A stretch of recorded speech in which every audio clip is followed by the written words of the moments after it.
The suffering we experienced, it pushed us forward. It did not stop us. Stigma was there. Our brothers and sisters marched on the streets until it wasn't. The challenge inspired us. Together, we rose to the occasion. We fought back. And we will do it again. We will end Parkinson's.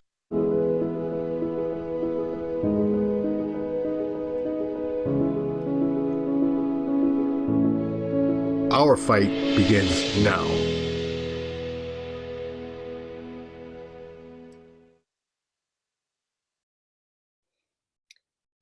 Welcome. Good morning, everyone. Thank you for joining us. My name is Andrea. I'm with PMD Alliance. Today, we're here to talk about Ending Parkinson's Disease, the book. So excited to have Dr. Ray Dorsey, one of the authors, here to join us. Welcome, Dr. Dorsey. Thank you very much. Thank you very much, Andrea. Great to be with you.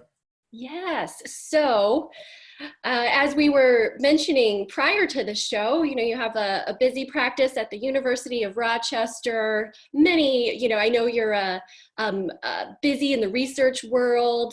Why a book? Why did you, can you tell us a little bit more about what you do at Rochester and how this book came about? Yeah, so I'm a neurologist. Have the pleasure and privilege of caring for people with Parkinson's disease, and I direct a Center for Health and Technology that has a vision of enabling anyone anywhere to receive care and anyone anywhere to be able to participate in research. We wrote this book because Parkinson's disease is the fastest growing brain disorder in the world. It's faster growing than Alzheimer's disease, and the status quo is not working. Parkinson's disease is underdiagnosed, undertreated, and underappreciated, as many of your participants can attest to. 20 to 30% of people with Parkinson's disease don't even know they have the disease. 40% of Americans with the disease don't see a neurologist soon after diagnosis, and those that don't are more likely to fracture their hip, be placed in a skilled nursing facility, and to die. And it's underappreciated. We know people with Parkinson's disease are suffering. We know their friends and family suffer. We know they suffer more than they let on in clinic, and we need to address their needs. At the same time, the number of people with Parkinson's disease is increasing 35% in the last 10 years alone. Number of Americans with Parkinson's disease has increased 35% in the last 10 years alone. NIH funding for Parkinson's disease adjusted for inflation has actually decreased. I can't think of another condition where the number of people is going up and NIH funding is going down. And then we've had no therapeutic breakthroughs this century for Parkinson's disease. Dr. David Marsden, who was one of the co-founders of the field of movement disorders, said there were two miracles related to Parkinson's disease that he saw in his lifetime. One was the development of levodopa as a highly effective medication. The second was deep brain stimulation. We've had no miracle breakthroughs this century. We need them. We need better objective measures of the disease so we can relieve the suffering of people with Parkinson's disease today.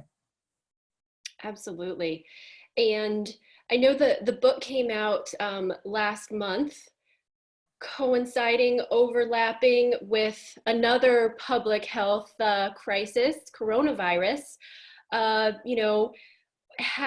has the coronavirus pandemic, taught us about pandemics and, how we're positioned to deal with health issues like this? It's kind of hard not to address the elephant in the virtual room.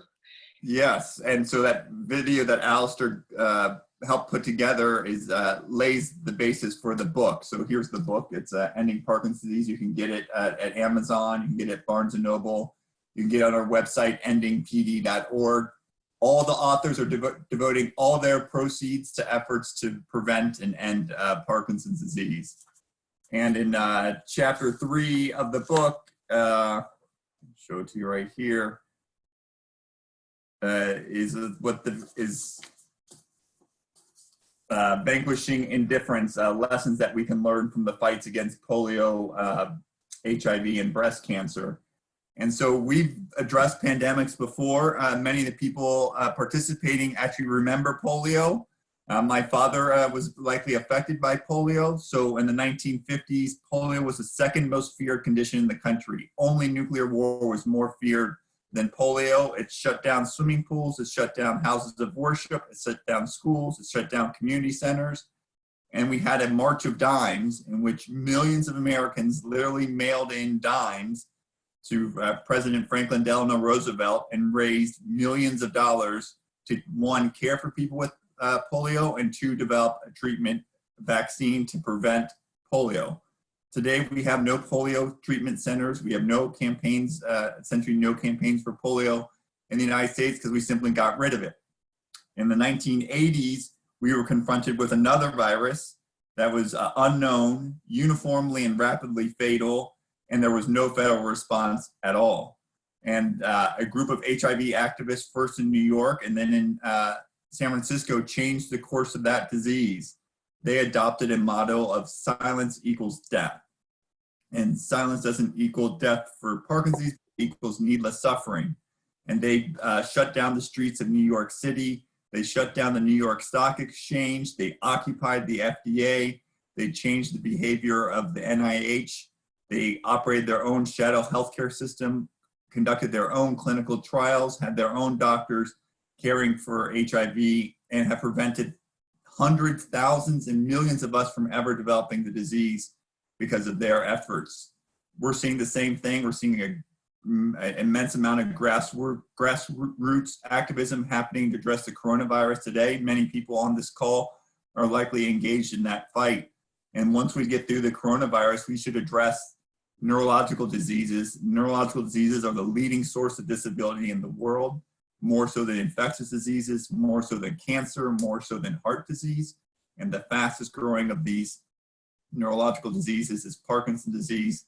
And that's what we outline in this book, is how to develop a plan to prevent and end Parkinson's. Yeah, and like you mentioned, in some ways, coronavirus is simpler, to deal with. Eventually, we can stay home. I know research is going on looking for a vaccine. Neurological diseases, not so straightforward. So can you tell us a little bit more about that plan of action? And, I think some of the stagnation has just been because it's, it's just so multifaceted. There's not one easy plan, but I think in the book, you take that on and came up with it. So can you tell us about that? Sure. So we outline a PACT, that the Parkinson's community can adopt to end Parkinson's disease. And there's 4 elements of it. The first is P, to prevent the disease. The first response to any crisis, whether it's a fire, whether it's the coronavirus, or whether it's Parkinson's disease, is to contain it and prevent other people from developing the disease. We're doing that with coronavirus by our behaviors today. We do that in fires by shutting the door. We've done nothing but fuel the pandemic for Parkinson's disease. We know environmental risk factors are linked to Parkinson's disease. We know that certain pesticides are linked to Parkinson's disease. We know drinking water from private wells is linked to Parkinson's disease. We know that growing up in rural communities and living in rural communities is linked to Parkinson's disease. We know that working with industrial chemicals like trichloroethylene, or TCE, widely used for degreasing anything, used by mechanics, used by dry cleaners, used to decaffeinate coffee, used in carpet cleaners, used by carpet upholsterers, used by probably many people participating on the phone call today, are linked to Parkinson's disease. TCE also contaminates half of Superfund sites in the United States and thousands of other sites throughout the country, including one 15 minutes from my house that I learned about in the course of reading it. The TCE gets into the ground, contaminates up to 30% of groundwater in the United States, and then evaporates into people's homes, schools, and office buildings undetected. The second element is to advocate. I alluded to the fact that NIH funding adjusted for inflation has decreased in the last 10 years. We need to change that course, and we need to adopt policies to ban some of these chemicals. Paraquat, a pesticide linked to Parkinson's disease, is considered the most toxic herbicide ever created and kills the weeds that Roundup can't. and it's been banned by 32 countries, including China, because of its toxicity.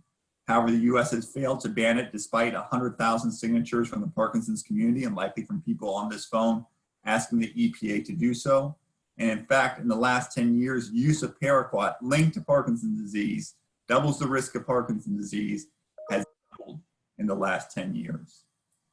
The third element of the plan of the pact is C, care. We should care for anyone, anywhere with Parkinson's disease. Boss Bloom, one of the co-authors, has created an expert care model called Parkinson Net that trains occupational, speech, and physical therapists on how to care for people with Parkinson's disease, and has them develop the experience necessary to provide excellent care to those individuals. We should enable anyone, anywhere to benefit from Parkinson Net, and we should use webinars and telemedicine to connect to people directly in their home. It is crazy that we ask people with impaired mobility and impaired driving ability and overburdened caregivers to drive to urban centers to be seen by specialists. We, generally healthy clinicians, should be seeing patients with Parkinson's disease on their terms and in their homes and in their communities, not on our terms. And finally, we need the T of PACT is treatments. We need novel therapies to treat the underlying course of Parkinson's disease. Levodopa is great, but over time it has its own complications and doesn't address the underlying pathology of the disease. We need to target the underlying causes of the disease and develop better measures of the disease that reflect how people are doing both in the clinic and in 99% of the time they're not in the clinic, how they're doing at home, so we can determine in a shorter period of time whether new drugs are likely to work or not work. We need to stop failing. We need to start getting better measures of the disease so that when we take a drug to a late stage clinical trial that's likely to work, instead of right now where we have no idea whether it will work. I'm going to go back to the P, the prevention, because you mentioned that we all know the environmental causes of Parkinson's. I don't think that's a story that's out there in the media. Our audience here today is pretty well educated and deep into the Parkinson's world. So we created a quick poll. Rebecca, could you flash that poll? Just curious if in the audience out there, if people were aware of the environmental causes of Parkinson's disease. And I like doing interactive polls in real time. I like my toys. Interesting. Okay. Everyone's quick on the trigger today. So we asked, did you know about the environmental causes of Parkinson's disease? And I will go ahead and share those so that you can see what our audience voted. So Dr. Dorsey, does that surprise you? And why do you think it's not 100% yes that people know about this? You have a well-versed audience, and I didn't know about all the environmental risk factors of Parkinson's disease until I took 2 years off to write this book and study it. I knew about pesticides, but I didn't know that we had paraquat, the pesticide that we know multiple studies have linked to it, doubles the risk of the disease, and we still use it in 32 other countries, including China, United Arab Emirates, and Syria have all banned, but we haven't. That's crazy. I knew about the contamination with well water, but I didn't know that 40 million Americans, 1 out of every 8 Americans get their water from a well as opposed to municipal water. And that well water is not regulated by the Safe Drinking Water Act and therefore is infrequently tested. So people could be unknowingly drinking water contaminated with pesticides and have done so when they were growing up. And I didn't know the story about trichloroethylene and how it affected people. Can I read an excerpt from the book about trichloroethylene? Sure. I can't pronounce that, so I'll leave that to you. It's called trichloroethylene. It's called TCE. In the book, we have I think 4 total abbreviations. One's FDA, one's EPA, one's NIH, and one's TCE. Otherwise, the book is it's abbreviation free. So this is from chapter 5, Cleaning Up, How Solvents and Contaminated Groundwater Spread the Disease. In 1988, Danny Fromm was a typical Southern California teenager who enjoyed working on cars, especially his red 1972 Chevy Nova with a black top. He paid $1,300 for it, money he had saved from working at a gas station attendant at the local Unical 76. Fromm and his buddies replaced the car's engine, which made it really awesome and really fast, he recalled. The car gave the 17-year-old the freedom that he craved, freedom to do what he wanted when he wanted, freedom that he no longer has. Straight out of high school, Fromm began working in the aerospace industry, cleaning circuit boards with the solvent trichloroethylene, TCE. Never warned of any risk or provided with protective gear, he inhaled the sweet-smelling chemical and exposed his skin to it for 8 hours a day over the course of a decade. When Fromm was 35, he noticed that his right pinky kept twitching. Stress, his first doctor said, and recommended a little wine. His second doctor gave him a much different diagnosis, Parkinson's disease. Fromm later took levodopa, developed the dyskinesias associated with levodopa, and had deep brain stimulation. Fromm is now 48 and lives in Idaho with his wife and 6-year-old son, Logan. He has 2 older sons who live nearby with their mother. In the morning, Fromm has trouble walking. He has what he calls a hardcore shuffle. So he takes his medication immediately after he wakes up, and he does leg exercises to relieve his leg stiffness. He is then able to get out of bed, shower, and dress without assistance. Later on, Fromm regrets every day that he stayed at his aerospace job working with trichloroethylene, sometimes called tri or trike. While the solvent has not been proven definitively to cause Parkinson's, those who are exposed to it at work are 6 times more likely to develop the disease than those who are not.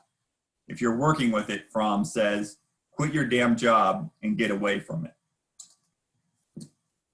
And so we know about these risks. These chemicals are out there. My guess, I'd love to hear from your participants.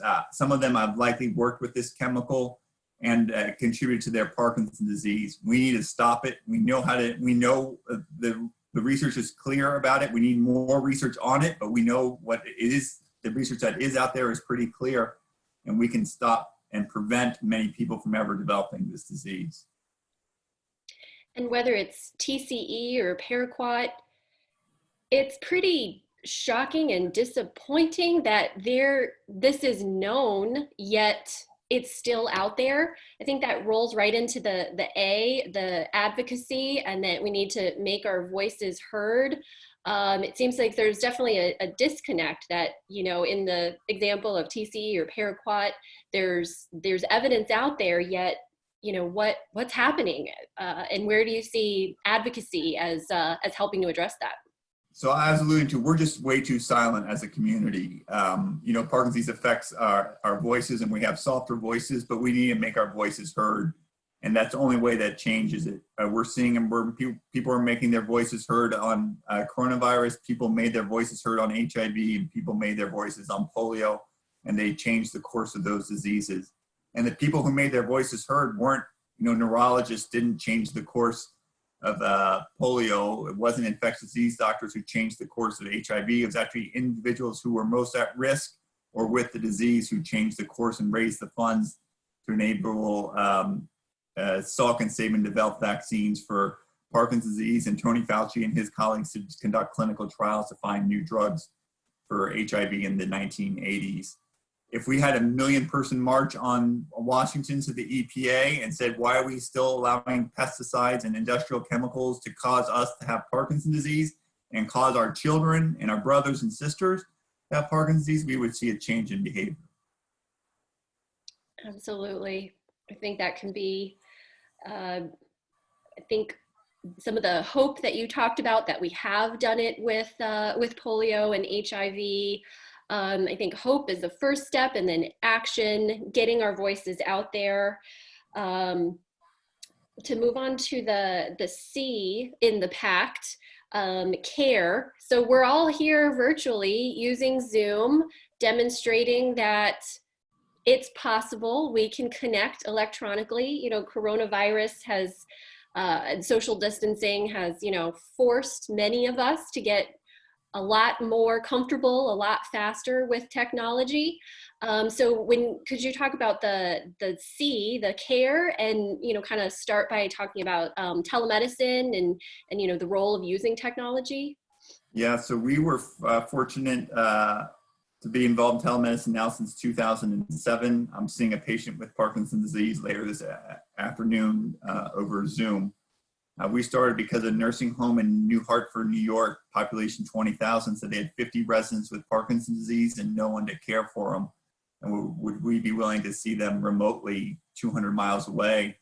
And we said yes, and that started us on a journey where we started caring for people with Parkinson's disease initially in nursing homes, and then for the last decade or so in people's homes. So just like this, exactly like this.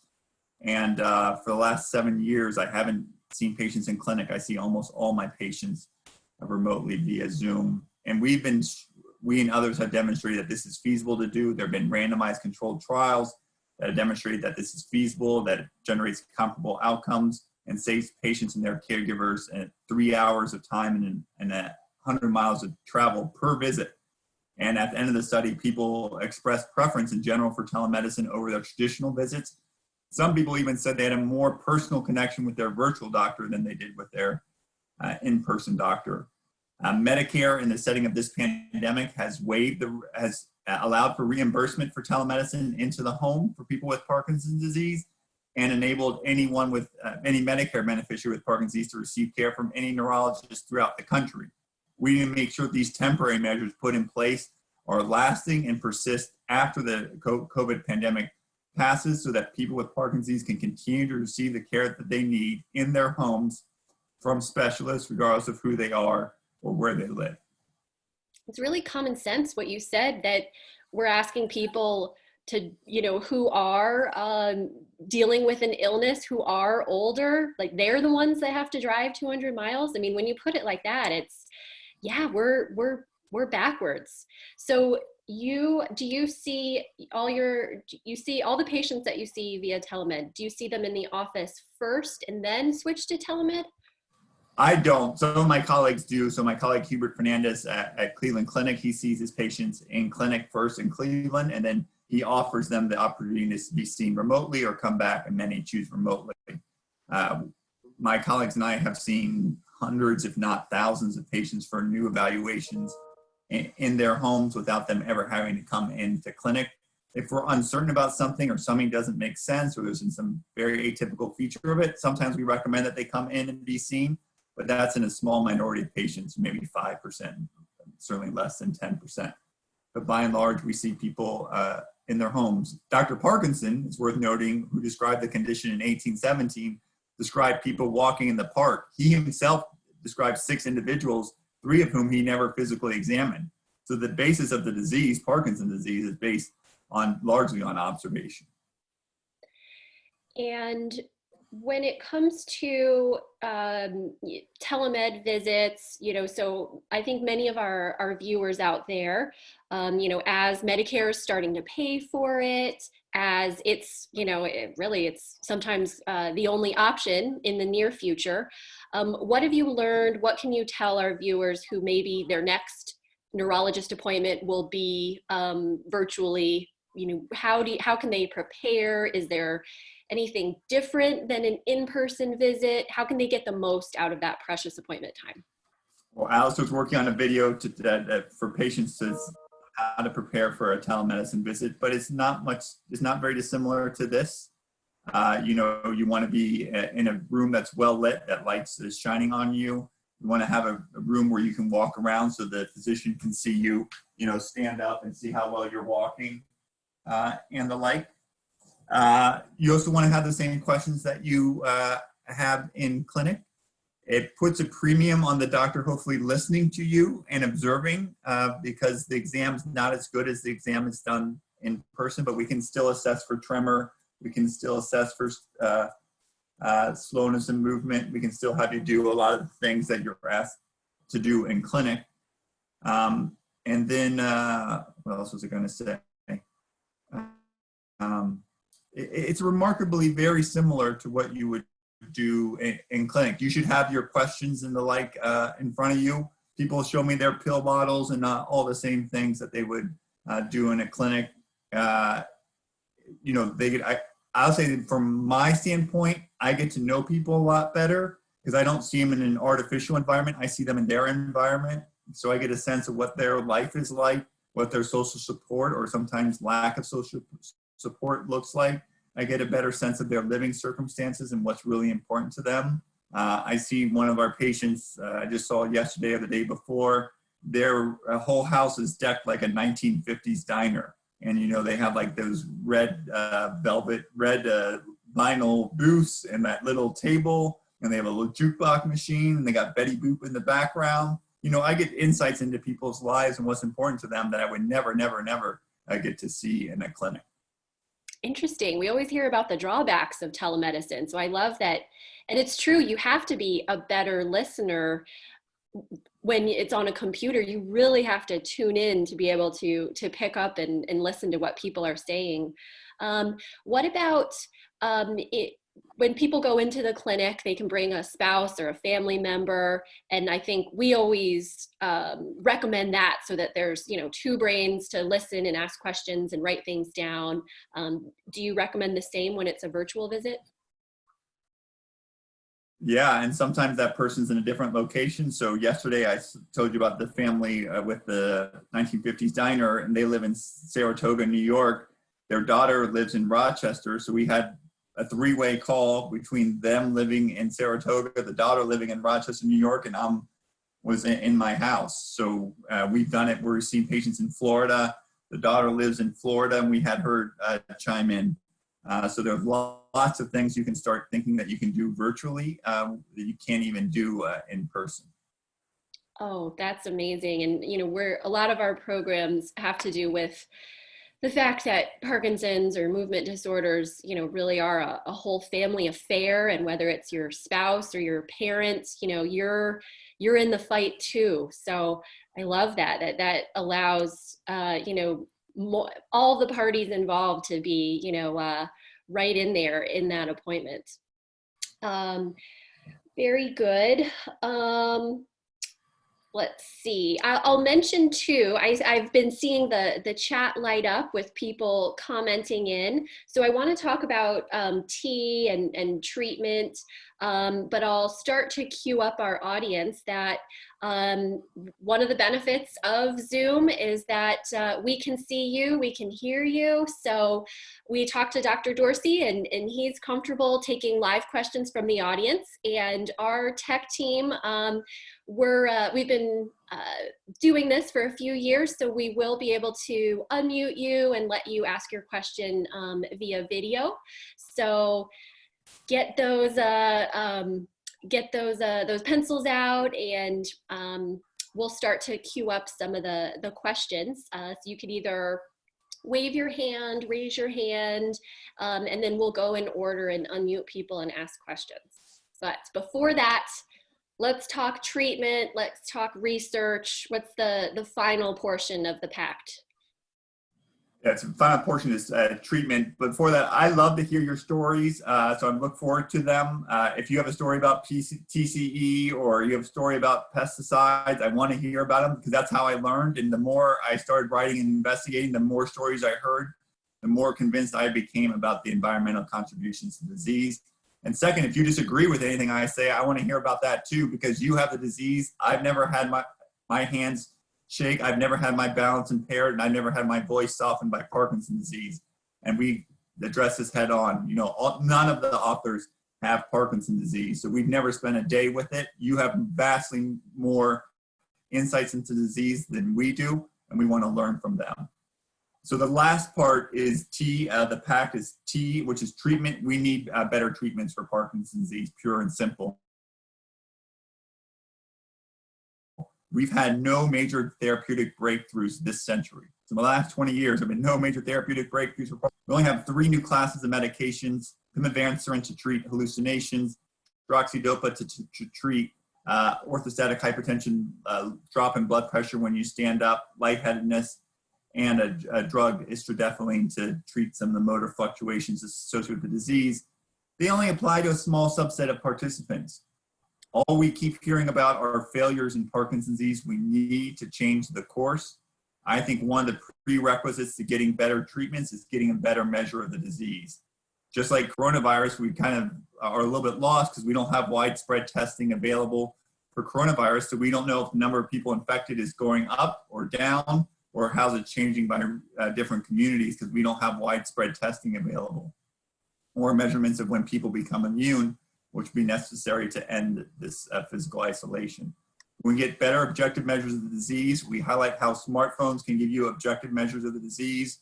We highlight, how wrist-worn devices can give you measures of people's activity in their home environment. These things can tell us in a shorter period of time whether an intervention like exercise, a new medication, or a new surgical treatment is likely to be beneficial. And there are a number of drugs being evaluated that address the underlying causes of the disease, including genetic causes of the disease, which count for about 10 to 15% of people with Parkinson's disease. These are some very promising therapies. We highlight them in the book. We highlight the individuals who carry these genetic mutations, including people like Sergey Brin for LRRK2 and Jonathan Silverstein for GBA mutations, and how drug companies are developing drugs aimed at these specific subpopulations of Parkinson's disease. Let's see. I do have a question that someone put in the chat about stem cell therapy, and someone asked about gene therapy. I guess, we don't have enough time to go through all of the, the breaking news, but could you just touch on some of these, some of the, maybe the biggest, most promising things in the pipeline? So that gene-based therapies were tried about 20 years ago. So most of your listeners know that people with Parkinson's lose nerve cells that produce a chemical called dopamine. And 20 years ago, they implanted fetal cells, nerve cells that produce dopamine to replace what was lost. However, those studies largely showed no clear benefit to the participants, or certainly no consistent benefit across participants. We're better than we were 20 years ago, but I think we're really, really stuck when we continue to assess Parkinson's disease by having people tap their thumb and index finger, and having someone like me say that whether that's a 1 and my colleagues say it's a 2 and someone else says it's a 0. That's not going to tell us whether these drugs are working. For HIV, we simply measure the amount of HIV in the blood, and we can see whether a drug works or doesn't work in a short period of time. For multiple sclerosis, where we've had a dozen new therapies in the last 20 years, we can look at the MRI and see if the lesions in the brain are increasing or decreasing in response to treatment. We need objective measurements, whether they're in the blood, whether they're imaging, or whether they're using supercomputers or wearable sensors or smartphones to help get us objective measurement of the disease, so we can tell in a shorter period of time with a smaller number of participants whether these drugs are likely to work or not work. The science is advancing, but our means of assessing the impact of these interventions has not. We need to change that paradigm. Absolutely.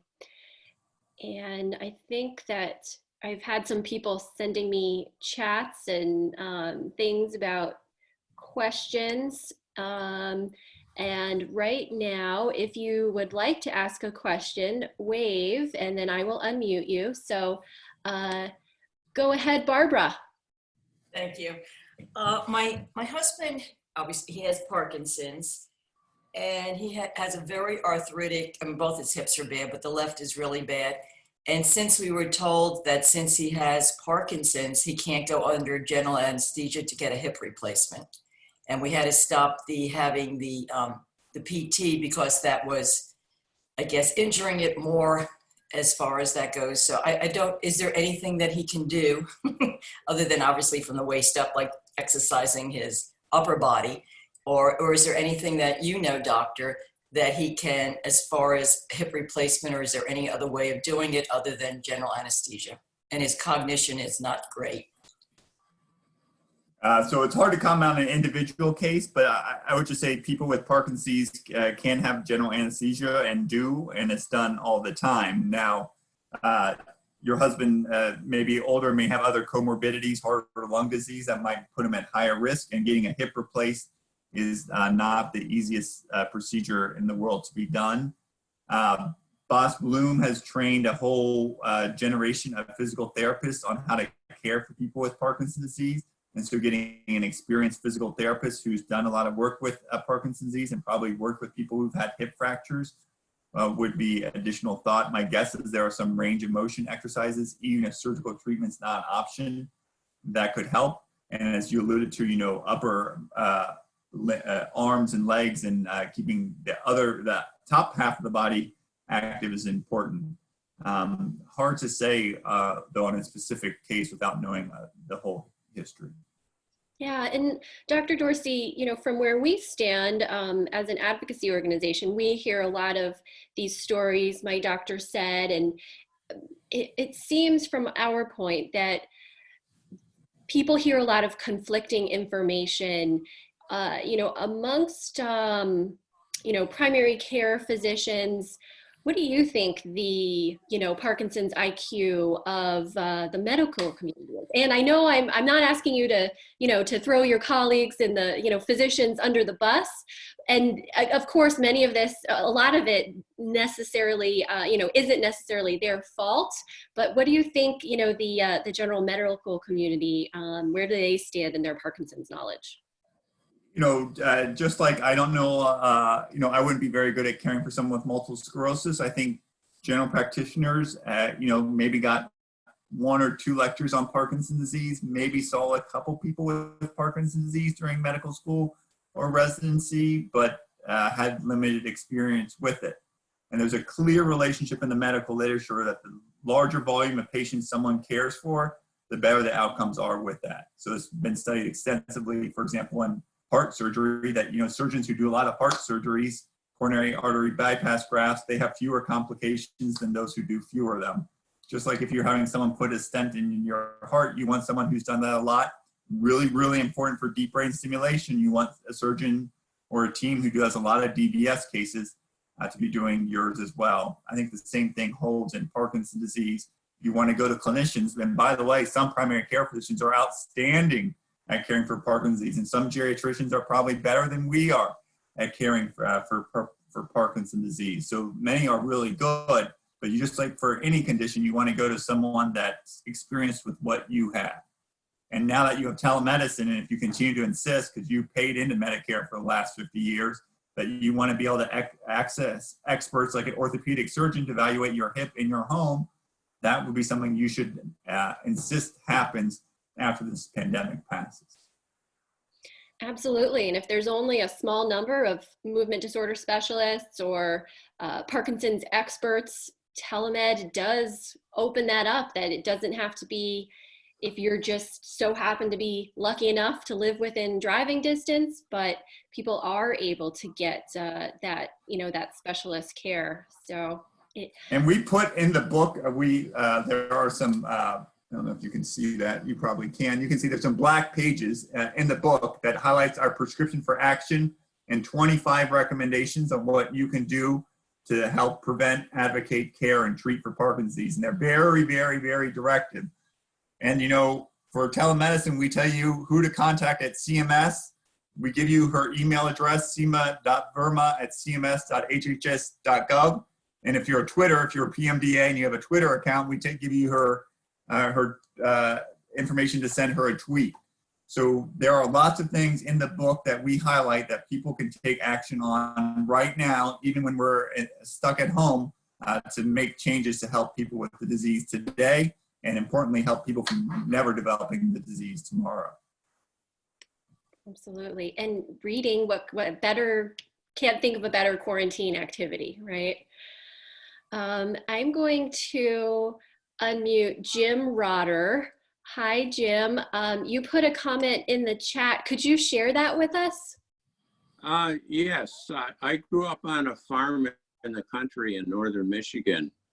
And so we had well water, which we had virtually all of my early life until I went away to college.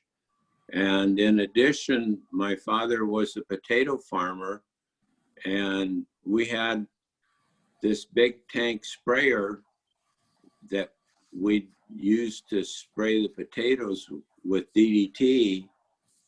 And consequently, you know, we have potatoes in rows in the field, And at the ends in particular, we had big booms that went out from this tank. So I had to ride on the back of the sprayer tank and lift the booms at the end when we turned around, or we'd break them off and hit fences. So every time we turned around, you got a big, massive dose of DDT spray to breathe for maybe 100 feet. And, you know, plus, well, we normally didn't spray in the wind because then it would be disrupted, but we'd go back and forth through this across the whole field, just breathing stuff.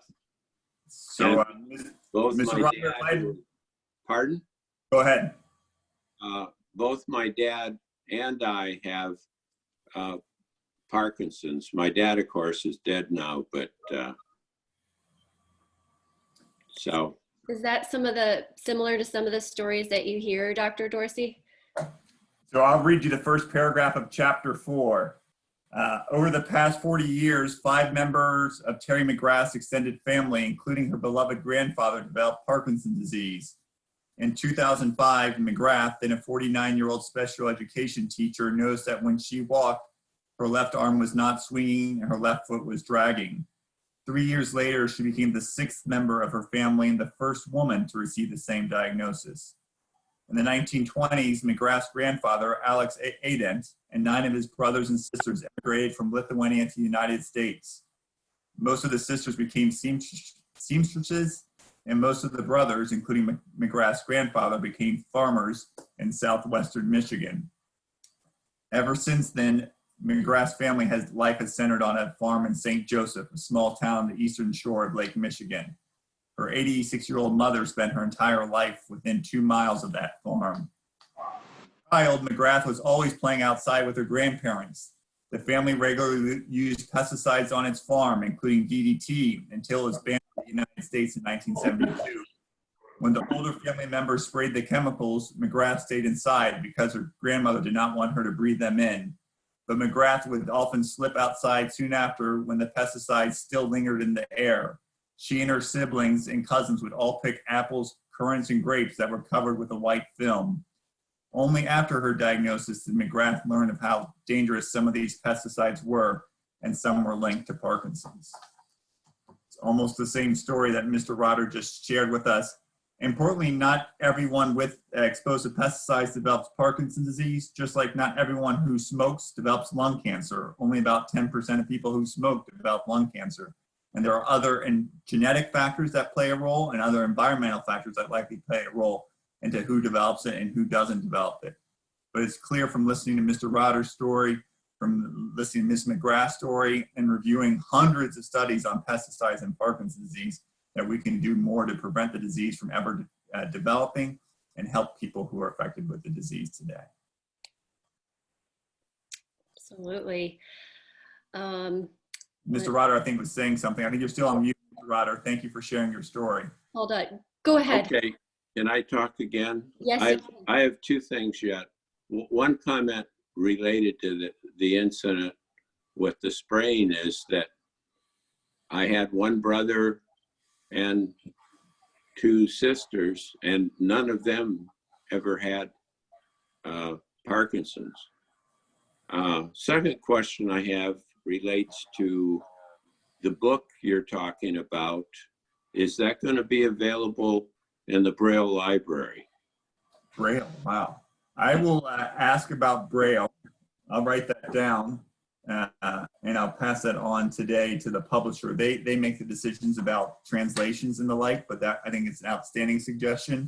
The book you can order on Amazon right now, or Barnes & Noble, wherever you like to order your books from. It's also available on Kindle. It's also available as an audiobook. And again, all the author's proceeds are going to efforts to end Parkinson's.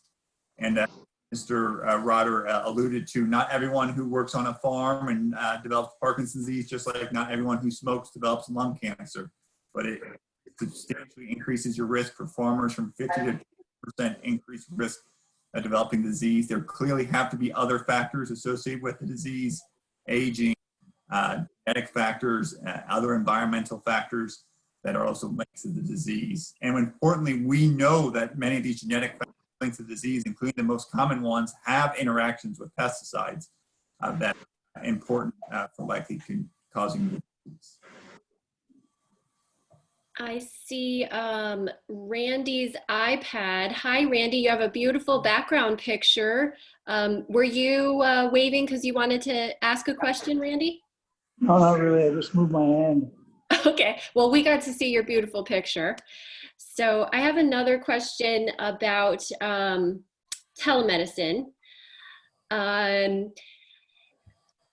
Let's see, this person says their doctor doesn't want to prescribe new medication for Parkinson's via telemedicine and wants to wait to see them in person, but we don't know how long that will be. It sounds like if you see all your patients via telemedicine, that's not a restriction that you have, but can you kind of talk about what is possible, what's not possible, physician comfort level, and kind of address that question? Yeah, so we have a grant-supported program that enables any New Yorker with Parkinson's disease to receive care from one of my colleagues or me for free through June. So if you have Parkinson's disease, you live in the state of New York, you can just go to pdcny.org, Parkinson's Disease Care New York, and we'll provide care to you in your home for free. And so we're very comfortable at doing that, but many clinicians, this is new. This may be probably for the vast majority, this is the first time they're caring for people with Parkinson's disease.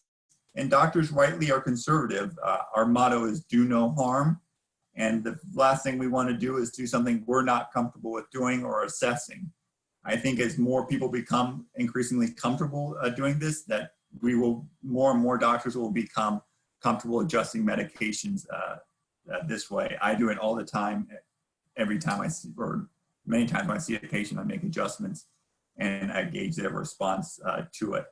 I think it's really, we are looking for the community to say, there's 1 million people with Parkinson's disease. The vast majority of Americans with Parkinson's disease are Medicare beneficiaries. If 1 million Medicare beneficiaries send a message to the head of CMS, Center for Medicare and Medicaid Services, or the Secretary of Health, and said, we want telemedicine to persist after the COVID pandemic. We want these temporary changes to become permanent. More and more doctors will do it. They'll become more and more familiar with the disease, and you'll get better and better care in a more convenient, comfortable setting.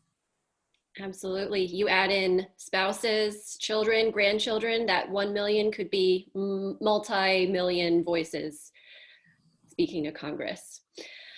Let's see. I have a question from Jay Christini. And Jay Christini, I'm going to go ahead and unmute you. Did you want to ask your question, Jay Christini, or do you want me to ask? Oh, you can ask it, that's fine. Okay. She wanted to know, what kind of PD patient do you recommend for genetic testing? So Ms. Christina, thanks very much for your question. So there's a study that the Parkinson's Foundation is running, and we're helping them with it. It's called PD Generation. You can sign up for it, and you can get genetic testing and genetic counseling done remotely, so that if you have a family history of Parkinson's disease, which about 10 to 15% of people with Parkinson's do, a parent, for example, who's had Parkinson's disease, you can undergo genetic testing. And before you get genetic testing done, you can get speak with a genetic counselor to understand the implications. There are some big implications. One big one is people are concerned about discrimination based on based on family history or genetic testing. We have a law in the United States called GINA, Genetic Information Non-Discrimination Act, which prevents discrimination by employers and health insurance based on genetic information.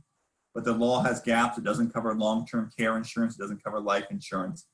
For example, also genetic testing has implications for your family members. So if you find out that you carry a particular genetic mutation, by extension, half your siblings likely carry that same genetic mutation, and then your cousins and nephews and nieces and aunts and uncles, you can all start doing some math and finding out who else might be having it. So I think it's worth considering genetic counseling and genetic testing, especially as we get closer to the era of testing treatments that are aimed at genetic causes of the disease. But I think it's also worth considering the implications for you and the implications for those around you. Thank you. And I'm going to go to my friend Patsy now, who is a new Zoom user. We got her online for the first time. Go ahead with your question, Patsy. My question, Doctor, I'm here in San Diego, where we have a very good support group for Parkinson's. And if you would like, I would put on the website, their website there, that anybody could go to. It has exercises and everything you can do yourself at home. So if you, I'll put it on the website in a minute, I'll put it to you. Doctor, my medical group doesn't have a movement disorder specialist, and they have been denying me referrals to a movement disorder specialist. So I've got to, every time I go to see my doctor, once I see the nurse practitioner, it's manageable. But if I see the neurologist herself, it's many hundreds of dollars. So I'm wondering, I've gone to a neurologist who took offense because he wasn't a movement disorder neurologist, that I wanted him to refer me out.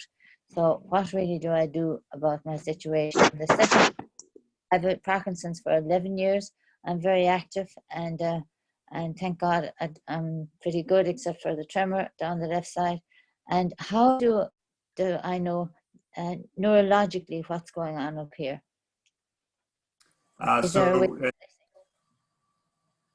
Thank you, Doctor. Thank you, Ms. Manning. Thank you for the references. We can follow up with some additional resources, and happy to promote your support group as well. Local Parkinson's disease specialist in San Diego, Dr. Irene Litvan, Litvan, is outstanding, as she's at University of California, San Diego.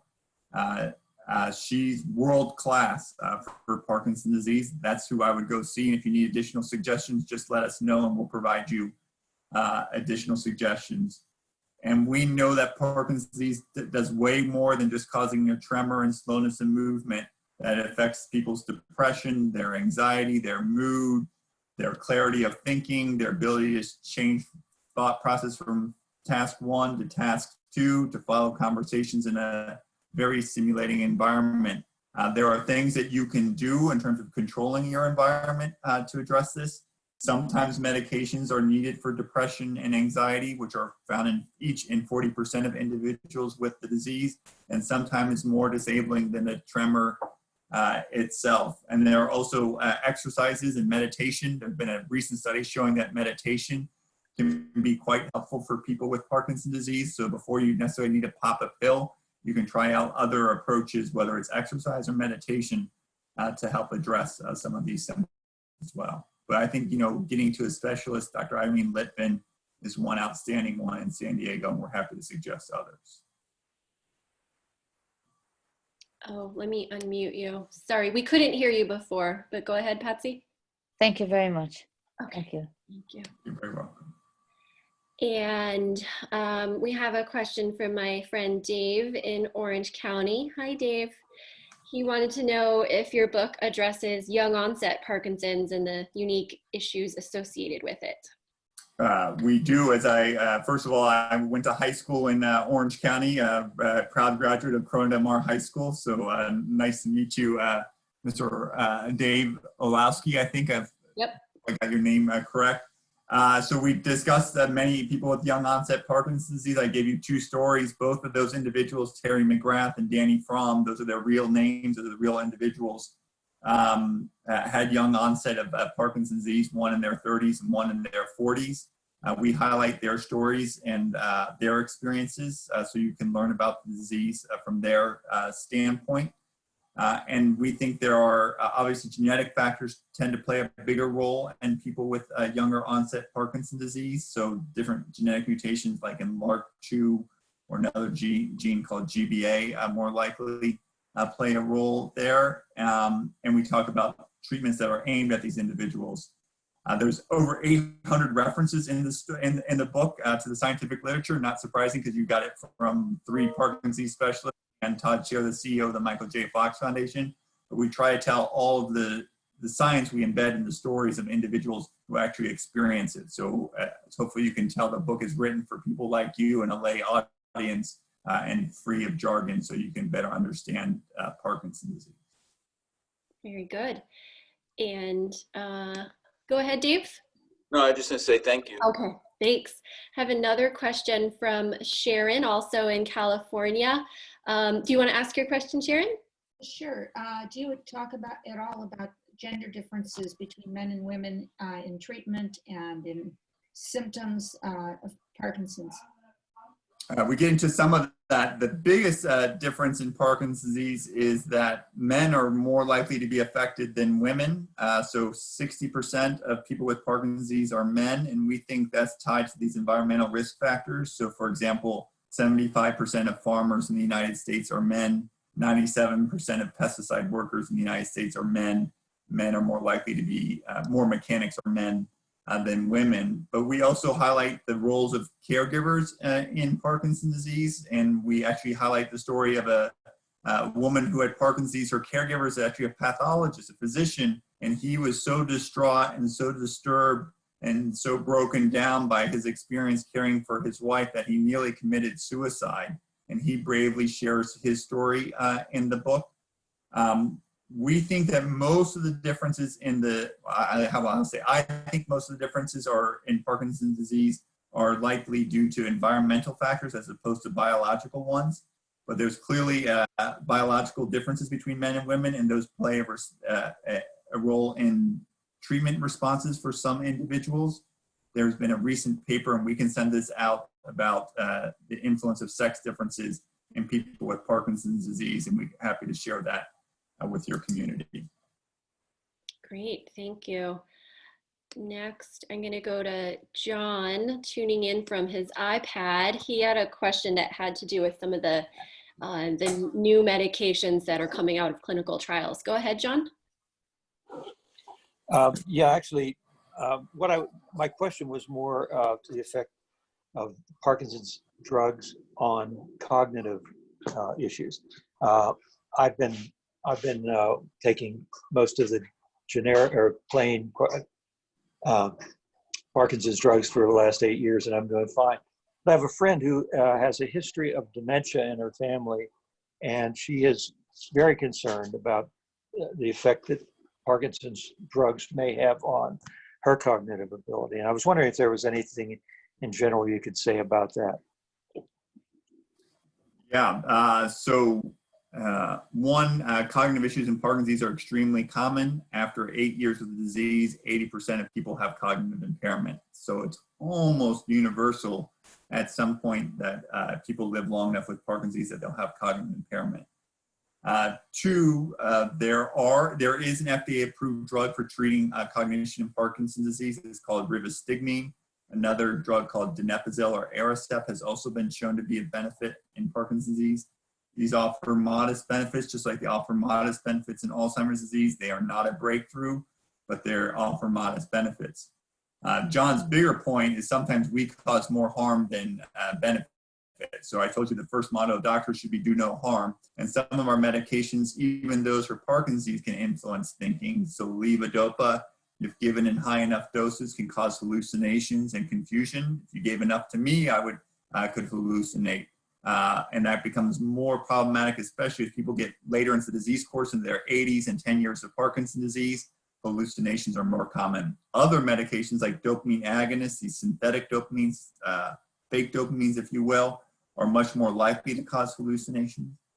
Some people prescribe medications for tremor called trihexyphenidyl or Artane, and they can influence cognition in an adverse way. Amantadine can have negative cognitive side effects.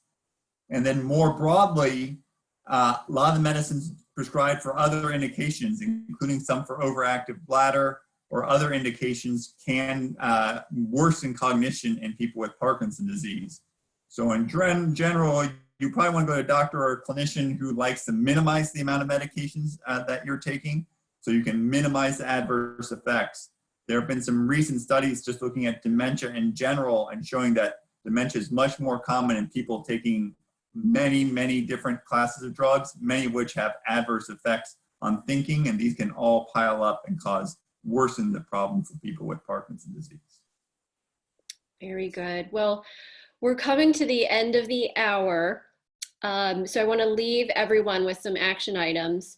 So first of all, I put in the chat the website for the book, where there's links to order it. And many of you, we weren't able to get to your questions. So Tom, Rachel, Cynthia, Jesse, I believe on that website as well, there's going to be some more webcasts that you're putting together.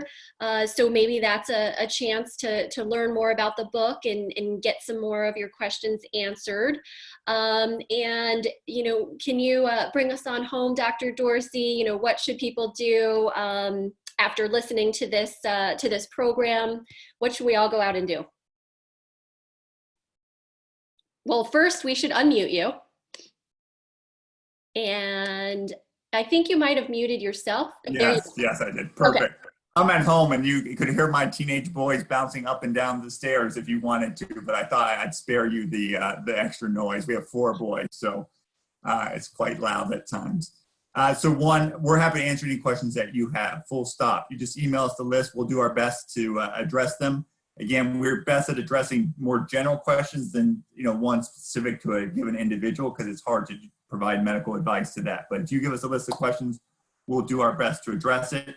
If you have additional questions to us, you can just email us at info@endingpd.org. info@endingpd.org. I want to hear your stories. If I got something wrong or I'm not saying something that's right, doesn't resonate with you, tell me. You know, one of the privileges we get is to try to be a voice for people like you. We know there are 1 million Americans. We know that many people with Parkinson's do well and function at a high level. And we also know that many people aren't functioning well and are suffering. And we want to try to give a voice to those people, especially the voice whose voices are often not heard or are muffled or are softened by the disease. We want to give voice to them. And we want to be part of that generation with you, led by you, that brings about the end of Parkinson's disease. You can learn more about the book at endingpd.org. You can order it right now on Amazon or Barnes & Noble or your favorite site. If you're part of a support group, you can order it in bulk at BookPal. Cost of the book are like $15 a book if you order like 25 copies or more. Again, all of our proceeds are going to end Parkinson's disease. You know, in the midst of this pandemic, we can take a chance to make a book a bestseller, to put a disease on the front pages that after this pandemic passes, that we can address one that affects 1 million Americans. This is a huge deal. My lifetime risk of developing the disease is 1 in 15. We should be part of the generation that brings about the end of Parkinson's disease, just as our predecessors have done for polio and our predecessors are doing for HIV. We can change the course of the disease, and we're happy to help in any way. If you want to host a virtual book club, if you want a support group and have a thing like this and have Michael Oken or Todd Scheer or Boss Bloom or I join, we're happy to do so. We want to galvanize this community into action so that we can bring about the end of this debilitating disease. Love it, absolutely. There are links to the book website, that email address, the future web resources in the chat. And as a follow-up to today's program, we'll be sharing those from our site as well. So, can I do one more thing? And I forgot, this is Parkinson's Awareness Month, so what better month to make it a statement? And we're hosting webinars throughout the month on Wednesday evenings. And next one is next Wednesday evening with Dr. Boss Bloom, who's going to talk about his expert care model for Parkinson's disease. You're all invited. It's for free. Just need to register, and you probably just need to register and sign up ahead of time. Not even ahead of time, just link in. It's free. It's available to everyone. You can hear from one of the great experts in Parkinson's disease in Europe, Boss Bloom. Super energetic guy. He makes me look a little bit passive. And someone just commented that your energy and devotion is amazing. So imagine that. So thank you everyone for joining us in this program today. Thank you for being out there. Thank you for taking action. Stay tuned, stay in touch with us. We're going to have some of your co-authors, Dr. Oken and Boss Bloom, are joining us for future programs this month too at PMD Alliance. So in some ways, great timing with coronavirus. I think all of our nonprofits are putting out some extra effort to to keep you connected while social distancing, and you know, have a chance to learn something new, socialize, work on that brain. So that wraps it up for today. Thank you again, Dr. Dorsey, and thank you to all of you for your excellent questions. And we always like to end with a video wave off. So if you have your video off, no judgment, even if you're in your jammies, turn on your video, and it's always good to see smiling faces. Thanks, everyone. Bye now.